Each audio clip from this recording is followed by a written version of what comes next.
যুক্তরাষ্ট্রের joint base অ্যান্ড্রুজে অবতরণের পরই রাজকীয় অভ্যর্থনায় বরণ করা হয় ব্রিটিশ রাজা তৃতীয় চার্লস ও রানী ক্যামিলিয়াকে। হোয়াইট হাউসে তাদেরকে স্বাগত জানান মার্কিন প্রেসিডেন্ট ডোনাল্ড ট্রাম্প ও first lady Melania Trump.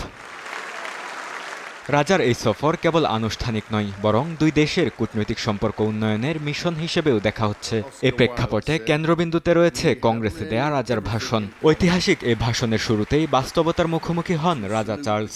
Europe ও মধ্যপ্রাচ্যের সংঘাত মিলিয়ে অনিশ্চয়তার সময়ের কথা স্বীকার করেন তিনি। যুক্তরাষ্ট্র ও যুক্তরাজ্য সবসময় একমত না হলেও একসঙ্গে কাজ করলে বিশ্বে বড় পরিবর্তন আনা সম্ভব বলে আশাবাদ ব্যক্ত করেন ব্রিটিশ রাজা।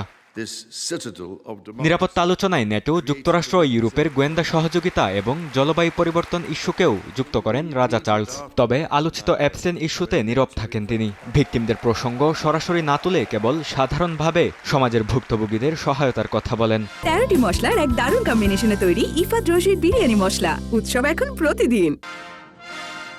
এরপর হোয়াইট হাউসে রাষ্ট্রীয় নৈশভোজে অংশ নেন রাজা চার্লস ও রানী ক্যামেলিয়া। ডিনারের আগে ট্রাম্প দম্পতি রাজকীয় অতিথিদের নিয়ে হোয়াইট হাউস ঘুরে দেখান এবং গুরুত্বপূর্ণ নথি প্রদর্শনের আয়োজন করেন। এ সময় ট্রাম্পকে দ্বিতীয় বিশ্বযুদ্ধে ব্যবহৃত সাবমেরিনের ঘণ্টা উপহার দেন রাজা চার্লস। বরকতুল্লাহ, সময় সংবাদ।